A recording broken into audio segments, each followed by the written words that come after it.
অন্য হাত দিয়ে টানতে টানতে নিয়ে যাচ্ছে পাশের আম বাগানে, যেদিকটা নিকষ কালো অন্ধকার। তরুণী বুঝতে পারছে কি ঘটতে চলেছে। সে চিৎকার করছে, জামা কাপড় টান মেরে খুলে ফেলেছে পশুটা। তরুণী শেষ চেষ্টা করলো, হাত জোর করে বলল, ভাইয়া ভাইয়া প্লিজ মত করো, হাত জোড়তা হুঁ। একে স্টেশনে দেখেছো?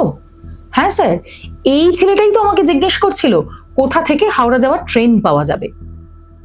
রাহুল, কালো সাদা টি শার্ট জার্সি পরা রাহুল যে ট্রেনে উঠছে সেই ট্রেনে একটা করে ছাপ রেখে যাচ্ছে। কি ছাপ? একটা করে ডেড বডি। তারা কারা? কে এই সাইকিক ট্রেন কিলার? কিভাবে ধরা পড়ল সে? এবার তাকে ধরার অভিযানের গল্প।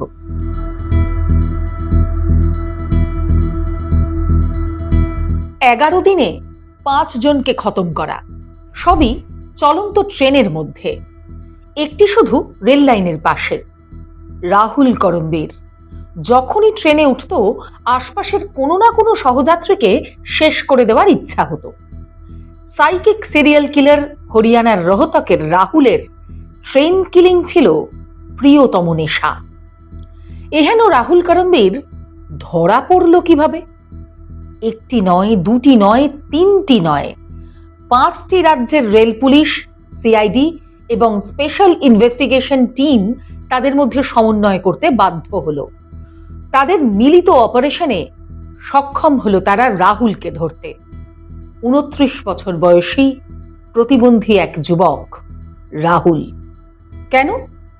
কারণ মহারাষ্ট্র, গুজরাট, বাংলা, তামিলনাড়ু, অন্ধ্রপ্রদেশ যে রাজ্য দিয়েই কোনো একটি ট্রেন গিয়েছে, সেই ট্রেনের যাত্রীকে চিরতরে সরিয়ে দিয়েছে সাইকিক রাহুল।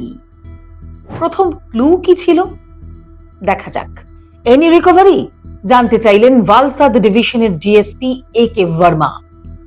14 নভেম্বর 2024 সন্ধ্যা উদ্ভাদা রেল স্টেশন লাগোয়া আমবাগান থেকে উদ্ধার হয়েছে 19 বছরের এক ছাত্রের দেহ। বোঝাই যাচ্ছে কিভাবে মৃত্যু, চরম শারীরিক লাঞ্ছনা এবং তারপর প্রাণ শেষ করে দেওয়া। ডিএসপি বর্মার প্রশ্নে ফোনে তদন্তকারী অফিসার বললেন, একটা ব্যাগ পড়েছিল স্যার, সাসপেক্টেডই মনে হচ্ছে, তাড়াহুড়োয় ফেলে গিয়েছে। বর্মা বললেন, কি আছে ওটায়? 4টে জার্সির মতো দেখতে টি শার্ট, বিড়ির প্যাকেট, কিছু চিপস, বিস্কুট আর একটা পুড়িয়া, মনে হয় ড্রাগ অ্যাডিক্ট। বর্মা বললেন, এসপি প্রচন্ড রেগে গিয়েছেন, বি কুইক, উনি দ্রুত সলভ চাইছেন। তোমরা সিসিটিভি চেক করো, কুইক। 20 জনের টিম তৈরি হলো। শুরু হলো সিসিটিভি যাচাই। দেখা গেল রাহুল উদ্ভাদা স্টেশনে ঘোরাফেরা করছে, স্টেশনের বাইরে গিয়েছে, আবার ঢুকেছে একাধিকবার, আর তাই সন্দেহ হচ্ছে এই যুবকই রাহুল। সে খুঁড়িয়ে হাঁটছিল, তারপর উঠেছে ভাপি যাওয়ার ট্রেনে, সেখানে নেমেছে। রাত 2:30টার সময় আবার তাকে দেখা যাচ্ছে ভাপি থেকে অন্য একটি ট্রেনে উঠতে, যে ট্রেন যাচ্ছে মুম্বাইয়ের বান্দ্রা।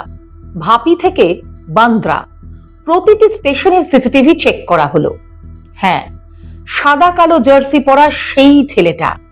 দ্রুত বান্দ্রা স্টেশনকে অ্যালার্ট করা হলো, আর তারপরই ওই সিসিটিভির ছবি দেখে সুরাতের লাজপুর সেন্ট্রাল জেলের এক ওয়ার্ডেন জেলারকে বললেন, স্যার ইয়ে তো ভোলু হ্যায়, রাহুল।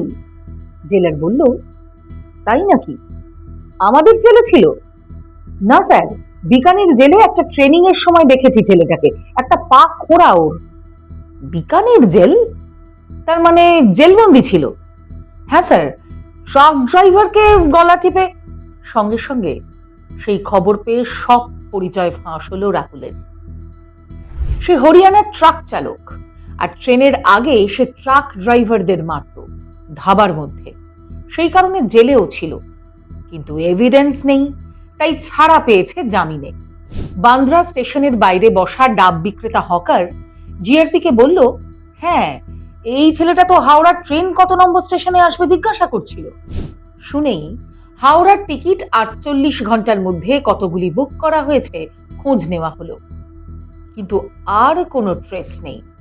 এদিকে ঠিক পরদিন হাওড়া থানার জিআরপি যখন কাটিহার এক্সপ্রেস থেকে এক যাত্রীর মৃতদেহ পেল, তখন ট্রেস করে দেখলো যাত্রীর মোবাইল উধাও। তার পরিবারই বলল সে কথা। তার মানে সেই মোবাইল আছে সাসপেক্টের কাছে। এবার শুরু হলো মোবাইল ট্র্যাক।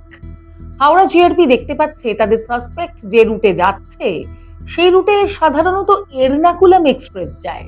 অতএব তৎক্ষণাৎ হায়দরাবাদ তামিলনাড়ু জিআরপিকে জানিয়ে দেওয়া হলো। কিন্তু রাহুলকে আটকাবে কে? একটি করে ট্রেনে উঠছে আর পালাচ্ছে। প্রাণে ভয় নেই। আগের অপরাধকে সম্পূর্ণ ভুলে গিয়ে আবার নতুন শিকারকে খুঁজে নিয়েছে সে। সুতরাং 46 বছরের নারী রামানাম্মাকেও যখন সামান্য বিড়ি খাওয়া নিয়ে ঝগড়ার পর সে শ্বাসরোধ করে দিল, তখন সেকেন্দ্রাবাদ পুলিশ তাকে পাকড়াও করার আগেই রাহুল কন্যাকুমারী ট্রেনে উঠে পড়ল। আর এই ট্রেনই বা ফাঁকা যাবে কেন? অতএব ফের আরেকটি শিকার। না, আর এসব সাউথ ইন্ডিয়া দিয়ে পোষাচ্ছে না। গুজরাটই ফেরা যাক। রাহুল ফিরছে গুজরাট। তার ব্যাগে 3 জন নিহতের মোবাইল, আর সেই 3 মোবাইলই ট্র্যাক করছে 3 রাজ্যের জিআরপি: হাওড়া, অন্ধ্রপ্রদেশ, তামিলনাড়ু। রাতারাইটে পারডি স্টেশনে রাহুল নেমেছে। কোথায় যাবে সে? এই রুট তো সেই উদ্ভাদার দিকেই যাচ্ছে। যেখানে সে অপরাধ করেছে আবার সেদিকেই যাচ্ছে নাকি? কেন? পারডি স্টেশন থেকে ট্রেন ধরে ভাপি স্টেশনে নামতেই গুজরাট পুলিশ গ্রেপ্তার করলো রাহুলকে। কারণ ততক্ষণে 5 রাজ্যের পুলিশ পরস্পরের সঙ্গে সমন্বয় করে ফেলেছে। সকলে যে যার মতো রাজ্যের কন্ট্রোল রুমে বসে জানতে পারছে রাহুল করম্বীর কোথায় কোথায় যাচ্ছে। কারণ সব মৃতের মোবাইলের সিগন্যাল দেখাচ্ছে একই রুটে। অর্থাৎ রাহুলের কাছেই আছে সব কটা ফোন।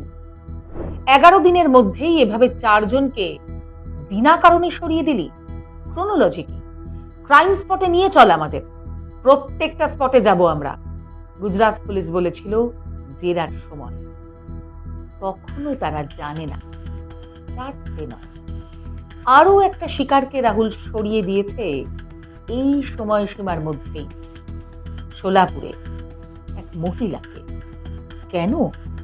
সে হেসেছিল রাহুলকে দেখে।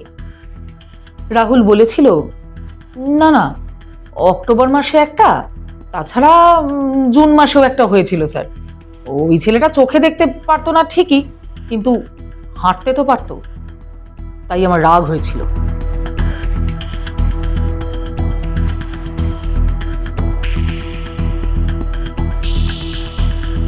ফলো করুন বর্তমান।